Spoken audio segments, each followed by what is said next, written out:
मुझसे ना एक सवाल पूछा गया है कि मेरी किताब मिस्टिक लव में मैंने जिस सोल लव की बात की है वो सोल लव जनरल लव से किस तरह से अलग है और इसमें वैलेंटाइंस डे का क्या रोल होता है। तो यहाँ ना मैं सबसे पहले एक बात कहना चाहूंगी कि ये जो सोल लव है ना, ये सोल से ओरिजिनेट करता है, आत्मा से ओरिजिनेट करता है। यहाँ पर ना गिफ्ट की कोई जगह नहीं होती।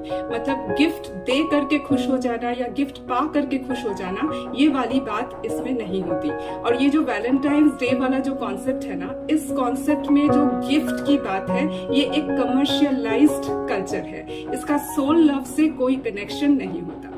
अब सवाल ये है कि क्या फिर सोल लव में गिफ्ट नहीं दिए जाते?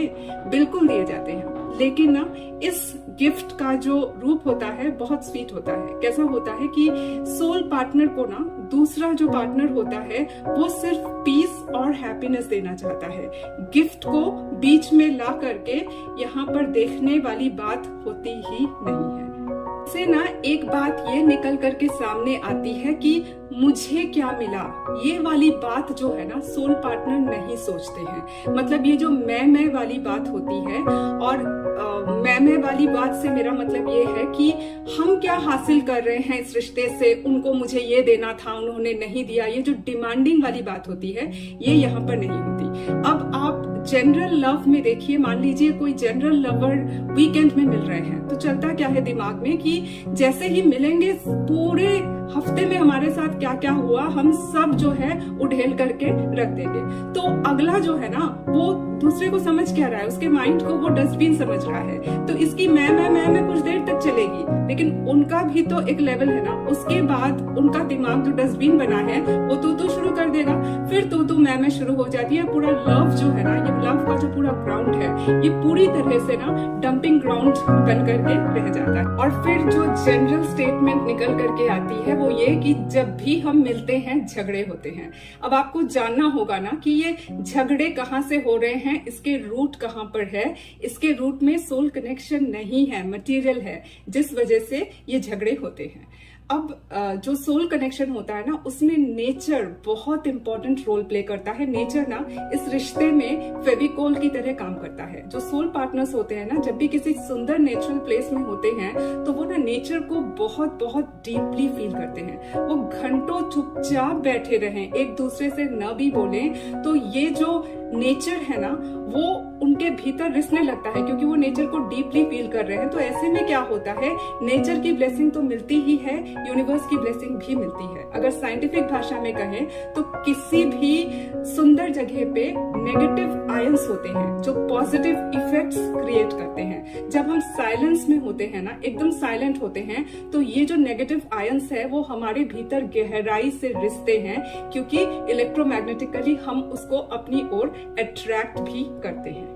ये जो सोलमेट कनेक्शन है ना, ये एक दूसरे को बहुत स्ट्रॉन्ग करता है, और साथ ही साथ ये ना खुद से प्यार करना सिखाता है, और अपनी खुशी के लिए अपने पार्टनर को बदलने की कोशिश कभी भी नहीं करता।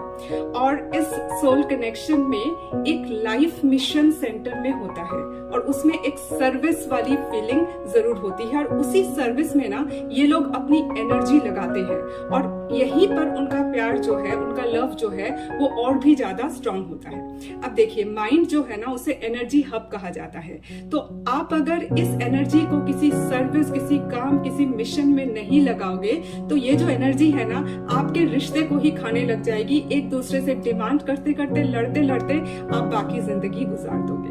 अब सोलमेट कनेक्शन का एक बहुत स्ट्रॉन्ग पॉइंट, बहुत इंपॉर्टेंट फीचर कह सकते हो, वो ये है कि इस रिश्ते में ना आसानी से गांठ नहीं पड़ती। लेकिन अगर गांठ पड़ जाती है तो बहुत भयंकर ढंग से पड़ती है, और तब ना इस गांठ को खोलने का सिर्फ एक रास्ता रह जाता है, वो होता है डायरेक्ट कम्युनिकेशन। डायरेक्ट कम्युनिकेशन के अलावा ये गांठ खुलती नहीं है।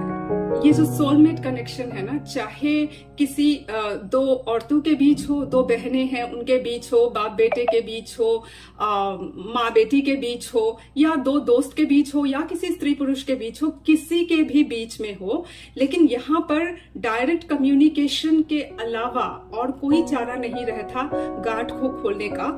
और एक और बात यहाँ बहुत जरूरी होती है कि जो स्त्री है ना, वो पहले कभी कम्युनिकेट नहीं कर पाएगी। ये ईगो का सवाल नहीं है, उसके भीतर एक डर रहता है, हर्ट होने का डर, सेल्फ रेस्पेक्ट खो देने का डर। तो वो कभी पहले कम्युनिकेट नहीं कर पाएगी। और स्त्रियां होती भी ऐसी है, घुट घुट के रो रो के मर जाएगी, मजाल है कि कोई उनके मुंह से कुछ बुलवा ले। और जो मेल होते हैं ना, उनमें मेल ईगो इतना स्ट्रांग रहता है कि वो हकीकत के दूसरे पहलू को देखना ही नहीं चाहते। उनके दिमाग में एक ही एंगल बैठा रहता है और चीज को वैसे ही देखते हैं और उन्हें लगता है कि सामने वाला जो है वो गलत है। तो ऐसे में ना एक चीज बहुत ज्यादा जरूरी है कि जो मेल मेंबर है उनको कम्युनिकेट करने की यहाँ जरूरत पड़ती है, क्योंकि स्त्री एक अनजाना डर जो है हर्ट होने का, सेल्फ रिस्पेक्ट खो देने का, इस डर से वो बात पहले नहीं कर पाती। अब कई बार ऐसा देखा गया है सोलमेट कनेक्शन में भी, आप सोलमेट कनेक्शन को ऐसे टेस्ट भी कर सकते हो कि ये देखा गया है कि सोलमेट कनेक्शन में एक व्यक्ति के साथ जब दूसरा व्यक्ति डायरेक्ट कम्युनिकेशन में आता है ना, तो एक ऐसी हकीकत उठ करके सामने आती है जिसका पता दूसरे को होता ही नहीं है। मतलब दूसरा ये समझ रहा होता है कि इसको सब पता है, ये जानबूझ के ऐसा कर रहे हैं, और यहाँ अगला जो है उसको पता ही नहीं होता है कि चीजें इस तरह से हुई है। तो अगर इस काइंड की गलत फहमी हुई है रिश्ते में, तो निश्चित रूप से आपको समझना होगा कि अगर वो सारे फीचर्स जो मैंने शुरू से कहे हैं वो है इस रिश्ते में, तो ये सोलमेट कनेक्शन ही है। तो आपके आसपास मान लीजिए आपके घर में अगर 2 बहनें हैं, सगी बहनें, बहुत अच्छी दोस्त थी, लेकिन उनकी जो है उनके रिश्ते में गांठ पड़ गई है, तो यहाँ पर जो मेल मेंबर होते हैं ना, जो इस रिश्ते के बीच में नहीं है, उस मेल मेंबर को पहले से मतलब उनको पहल यहाँ पर करनी पड़ेगी, क्योंकि ये जो 2 स्त्रियां हैं ये कभी अपने से कोई भी शुरू नहीं कर पाएगा। वही सेल्फ के हर्ट होने का डर इनके बीच में काम करता है। अब ये जो सोल लव है ना, ये यूनिवर्स की सबसे पावरफुल एनर्जी है। ये जिंदगी को बना सकती है, ये जिंदगी को बिगाड़ सकती है, जिंदगी में ठहराव भी यही ला सकती है। तो इसको बहुत ही नाजुक ढंग से ना हैंडल करने की जरूरत होती है। सोलमेट कनेक्शन होता है ना, ये किसी एक दिन का मोहताज नहीं होता, वैलेंटाइंस डे जैसे किसी दिन का मोहताज ये नहीं होता, और ये सिर्फ 2 लवर्स के बीच में ही पलेगा ऐसी बात नहीं है, ये किसी भी किस्म के रिश्ते में होती है। और जब 2 सोलमेट्स जो है ना वो अवेयर होते हैं इस रिलेशन के बारे में, उनको पता होता है और उसे बड़ी खूबसूरती से जब वो नर्चर करते हैं, तब ना उनके भीतर एक तरह की स्ट्रॉन्ग एनर्जी डेवलप करती है। उनकी इलेक्ट्रोमैग्नेटिक एनर्जी इतनी स्ट्रॉन्ग हो जाती है कि उसका जो प्रकाश है ना, उनके कर्मों के रूप में चारों तरफ फैलने लग जाता है। यही एक्चुअली यूनिवर्स और नेचर की ब्लेसिंग्स है। आपके आसपास अगर ऐसे कोई रिश्ते हैं जो टूट गए हैं और आपको लगता है कि उनकी केमिस्ट्री बहुत स्ट्रॉन्ग थी, तो ऐसे रिश्ते को ना आप बचाने की कोशिश कीजिए। तब ना यूनिवर्स की ब्लेसिंग और नेचर की ब्लेसिंग्स ये दोनों एक साथ मिलती है, क्योंकि ये सिर्फ एक रोमांटिक लव नहीं होता। इसके भीतर ना यूनिवर्स का सोल मिशन और उन व्यक्तियों का लाइफ मिशन भी पूरी तरह से इन्वॉल्व हो जाता है, जो कि दुनिया को बहुत बड़ी चीज देने की ताकत रखता है।